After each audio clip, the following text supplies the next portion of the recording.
6ാം class വരെ മദ്രസ പഠിച്ച് ഒഴിവായി, ഡിഗ്രിയും PG ഒക്കെ കഴിഞ്ഞ് എന്നിട്ട് ഖത്തറിലേക്ക് പോകുമ്പോൾ ചെല്ലിയ ബദർ മൗലിദ് വരുമ്പോക്ക് ശിർക്കാകും. അവിടെയൊന്നും മൗലിദില്ല കേട്ടോ. സൗദി അറേബ്യ അല്ല ശരിക്കും ഇസ്ലാമുള്ള നാട്. അവിടുത്തെ ജന്നത്തുൽ മുഅല്ലയിലും ജന്നത്തുൽ ബഖയിലും മക്കത്തും മദീനത്തും നമ്മളെ കാസർഗോഡൊക്കെ ഉള്ള പോലെ ഒരൊറ്റ കബറും കെട്ടിപ്പൊക്കിയിട്ടില്ല. അതൊക്കെ തെറ്റാന്ന് ഇപ്പൊ മനസ്സിലാകുന്നെന്ന് പേര് പറയും കേട്ടാ. പോകുമ്പോ ചെല്ലിയ മദർ മൗലിദ് വരുമ്പോക്ക് ദോഹ ഇന്റർനാഷണൽ എയർപോർട്ടിൽ നിന്ന് തിരിച്ചു വരുമ്പോക്ക് ചെറുക്കാവും. എന്താ കാരണം വീട്ടിൽ നിന്ന് കിട്ടേണ്ടത് കിട്ടിയിട്ടില്ല. ഈ ജന്നത്തുൽ മുഅല്ലയിലും ജന്നത്തുൽ ബഖയിലുള്ള സ്വാലിഹീങ്ങളുടെ ഖബറിന്റെ മേലെ ഖുബ്ബ ഉണ്ടായിരുന്നു, ഖബർ കെട്ടിപ്പൊക്കിയിരുന്നു എന്ന് ഇമാം നവവി റഹിമഹുള്ളയുടെ തഹ്ദീബുൽ അസ്മാ വൽ ലുഗാത്തിലും അത്യാദിയുള്ള സർവ്വചരിത്ര ഗ്രന്ഥങ്ങളിലും ഉണ്ട്. ഇല്ലേ? ഉണ്ട്.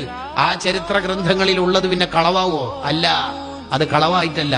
ആ ഇമാമിങ്ങളൊക്കെ ഉള്ള കാലത്ത് അതൊക്കെ ഖുബ്ബ ഉണ്ടായിരുന്നു, ഖബർ കെട്ടിപ്പൊക്കിയിരുന്നു. ഇബ്നു അബ്ദുൽ വഹാബ് വന്നിട്ട്, വഹാബി നേതാവ് വന്നിട്ട് സൗദി ഭരണം ഏറ്റെടുത്തപ്പോൾ കെട്ടിപ്പൊക്കിയ മുഴുവൻ ഖബറും അടിച്ച് പൊളിച്ച് തകർത്താടിയതാണ് എന്ന് ചരിത്ര ഗ്രന്ഥങ്ങളിൽ വായിക്കാം. ഉറപ്പല്ലേ? ഒരു വീട്ടിൽ പോയിട്ട് ഒരാൾ പറയാണ് ഫുഡ് ഉണ്ട് എന്ന് പറഞ്ഞിട്ടാണ് പോയത്, ഒന്നുമില്ല. എന്തേ? ഓനെന്നെ കുറച്ച് നേരത്തെ ഓൻ്റെ ഏട്ടൻ പോയിട്ട് ഫുള്ള് ഫുഡ് കാലിയാക്കിയിട്ട് പ്ലേറ്റ് കാലി വെച്ചാല് എന്താ പറയല്? അവിടെ ഫുഡ് ഉണ്ടെന്ന് പറയില്ലാന്നാ? ഇല്ല. അതേപോലെ ഖബർ കെട്ടിപ്പൊക്കിയിരുന്നു. ഇവന്റെ ഏട്ടൻ നേരത്തെ പോയിട്ട് പൊളിച്ചതാണ്. എന്റെ അയ്യന്മാർ പോയിട്ട് ഒരാടില്ല. എങ്ങനെ ഉണ്ടാവും?